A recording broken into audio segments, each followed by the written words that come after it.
Praise the lord. దేవుని యొక్క శక్తి కలిగిన నామానికి మహిమ కలుగునుగాక. ఈరోజు దేవుని యొక్క వాగ్దానము యెషయా ప్రవచన గ్రంథము 58వ అధ్యాయము 9వ వచనం యొక్క మొదటి భాగము. అప్పుడు నీవు పిలవగా యెహోవా ఉత్తరమిచ్చును, నీవు మొరపెట్టగా ఆయన నేనున్నానెను అని ఇక్కడ రాయబడి ఉంటున్నది. ఈ దినము దేవుని యొక్క వాగ్దానాన్ని వింటున్న వారులారా, ఒక్కసారి ఆలోచన చేయండి. మీరు పిలవగా నేనున్నాను అని ఆయన పలికే గొప్ప దేవుడు, ప్రాణం ఉన్నవాడు, మరి మన యొక్క ప్రతి అవసరతలను ఎరిగినవాడు. ఎందుకంటే నేనున్నాను అని ఆయన అంటున్నాడు. నువ్వు పిలిస్తే ఆయన పలకడానికి సిద్ధంగా ఉన్నాడు. అయితే నువ్వు ఆయన్ని పిలవడానికి సిద్ధంగా ఉన్నావా?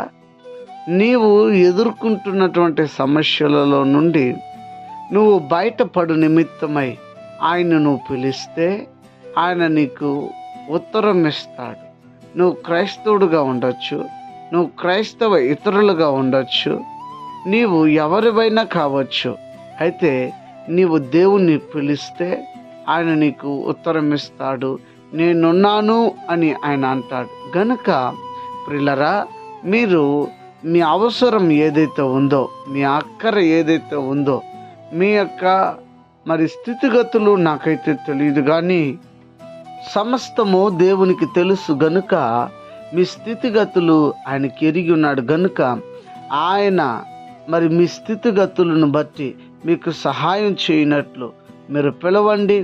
ఆయన ఉత్తరం ఇస్తాడు, ప్రతిఫలం ఇస్తాడు.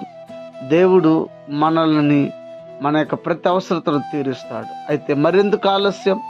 మరి ఆయన్ని పిలుద్దామా? ఆయన సహాయాన్ని మరి మనం పొందుకుందామా? మరి గమనించి ఈ ఉదయకాల సమయమందు ఆయన్ని పిలుద్దాం. తలలు వంచండి, ప్రార్థన చేద్దాం. మోకరించబడగలిగితే మోకరించండి, ప్రార్థన చేసుకుందాం. ప్రార్థన. ప్రేమ స్వరూపి, కనికరం కృపగలిగిన దేవా, నీ ఘనమగు నామమునకు స్తోత్రాలు. ఉదయకాల సమయమందు మీరు మాతో మాట్లాడారు.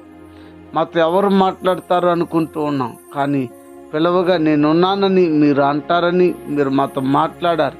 ఇదిగో అప్పుల బాధల్లో పిలుచుచున్న వారిని విడిపించండి.